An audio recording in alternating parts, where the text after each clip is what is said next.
ജനവിധി മാനിക്കുന്നു. പാലായിൽ പ്രവർത്തിച്ച ഇടതുപക്ഷ ജനാധിപത്യ മുന്നണി പ്രവർത്തകരുണ്ട്. അതുപോലെ തന്നെ വോട്ട് ചെയ്തവർ LDF വോട്ട് ചെയ്തവരുണ്ട്. അവരോടുള്ള നന്ദി ഈ സന്ദർഭത്തിൽ നേരുകയാണ്.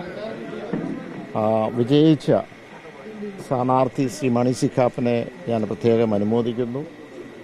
തീർച്ചയായും ഈ സന്ദർഭത്തിൽ കേരള സംസ്ഥാനത്തുടനീളം ഒരു UDF തരംഗം ഉണ്ടായിട്ടുണ്ട്, നമുക്ക് കാണാൻ കഴിയും. അപ്പോൾ അതിനകത്ത് തീർച്ചയായും ആ ജനങ്ങളുടെ ഒരു ആഗ്രഹം മറിച്ച് 10 വർഷം ഭരിച്ചു UDF ഭരണത്തിലേക്ക് വരട്ടെ എന്നുള്ളതാണ്. അതനുസരിച്ച് മുന്നോട്ട് ഇപ്പോൾ നമുക്ക് അതിൻ്റെ ഫലം നമുക്ക് കാണാൻ കഴിഞ്ഞു. തീർച്ചയായും ഇടതുപക്ഷ ജനാധിപത്യ മുന്നണിയെ സംബന്ധിച്ചിടത്തോളം നമുക്ക് ഒരു പിന്നോക്കം പോയിട്ടുണ്ട്. ഇതുമായി ബന്ധപ്പെട്ട് എവിടെയാണ് കുറച്ചത് ഉണ്ടായിട്ടുള്ളത് എന്ന് ഇപ്പോൾ നമുക്ക് പറയാൻ കഴിയില്ല.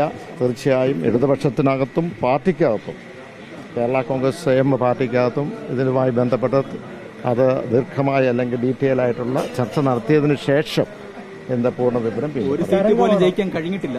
ഇല്ല, അത് ശരിയാണ്. 12 സീറ്റിൽ മത്സരിച്ചു, 12 സീറ്റിൽ പരാജയപ്പെട്ടു. അപ്പോൾ തീർച്ചയായും ഞാൻ സൂചിപ്പിച്ചതല്ലോ, അതിൻ്റെ കാരണങ്ങൾ അത് പാർട്ടിക്കകത്ത് വളരെ ഗൗരവമായി ചർച്ച ചെയ്യും. ഇടതുപക്ഷ മുന്നണിയിലും വളരെ ഗൗരവമായി അങ്ങനെ ഒരു ചർച്ച വന്നില്ലല്ലോ.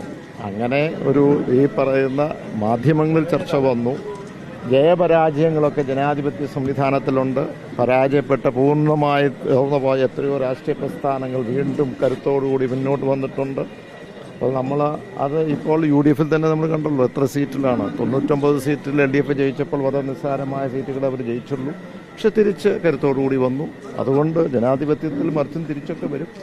അത് എന്താണെന്നുള്ളത് തീർച്ചയായും ചില പോരായ്മകൾ ഉണ്ടായിട്ടുണ്ട്. അത് കൃത്യമായി എന്താണെന്നുള്ളത് തീർച്ചയായിട്ടും അത് പരിശോധിക്കും. ഒരു തരത്തിൽ പറഞ്ഞാൽ ചിലപ്പോൾ അത് കാണും. അതുകൊണ്ടായിരിക്കാം ജനങ്ങൾ തിരിച്ച് വോട്ട് ചെയ്തത്. അപ്പോൾ അതിനെപ്പറ്റി പരിശോധിച്ച് നമുക്ക് ഏറ്റെടുക്കണം. പാലായിൽ തന്നെ ഒരു പോരാട്ടം നടത്തി. കഴിഞ്ഞ പ്രാവശ്യം ഏതാണ്ട് 15,000 വോട്ടിന്റെ ഭൂരിപക്ഷത്തിലാണ് UDF ജയിച്ചത്. ഈ പ്രാവശ്യം ഏതാണ്ട് 2,900 വോട്ടിന്റെ 2,074 കാണിച്ചു. ഇനിയിപ്പോൾ അതിന്റെ ഏറ്റക്കുറച്ചിൽ കാണാം. അപ്പോൾ അതിൽ പരാജയപ്പെട്ടിട്ടുണ്ട്. ഏതൊക്കെയാലും നല്ല ഒരു പ്രവർത്തനം ഇടതുപക്ഷം കാഴ്ചവെച്ചു.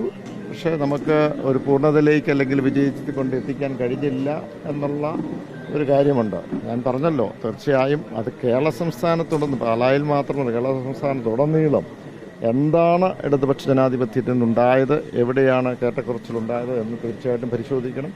പാർട്ടിക്കകത്ത് കേരള കോൺഗ്രസ് എമ്മിനകത്ത് കൃത്യമായ ഒരു ചർച്ച, അത് ഡീറ്റെയിൽ ആയിട്ടുള്ള ചർച്ച തീർച്ചയായിട്ടും ഉണ്ടാവും. അത് ഞാനത് സൂചിപ്പിച്ചല്ലോ. ഇപ്പോൾ ഒരു തരംഗമുണ്ടാകുമ്പോൾ പ്രതീക്ഷിക്കാത്ത പല സീറ്റുകളും വിജയിച്ചിട്ടുണ്ട്. അവരെയൊക്കെ എല്ലാവരെയും ഞാൻ പ്രത്യേകം അനുമോദിക്കുന്നു. അത് ജനങ്ങളുടെ ഒരു വികാരമാണ്, ജനങ്ങളുടെ ഒരു തീരുമാനമാണ്.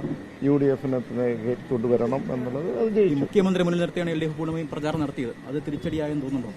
ഞാൻ പറഞ്ഞത് എല്ലാ കാര്യങ്ങളും അങ്ങനെ ഒരു ചിന്തയൊന്നുമില്ല. ആരെങ്കിലും മുന്നിൽ നിർത്തിയെന്നുള്ളതല്ലല്ലോ. പക്ഷെ എല്ലാ കാര്യങ്ങളും LDF-നകത്തും അതുപോലെ തന്നെ കേരള കോൺഗ്രസ് പാർട്ടി ചർച്ച ചെയ്യും. ക്രിസ്ത്യൻ മുസ്ലിം വോട്ടുകളൊക്കെ എങ്ങനെ പൂർണ്ണമായും നഷ്ടപ്പെടാം?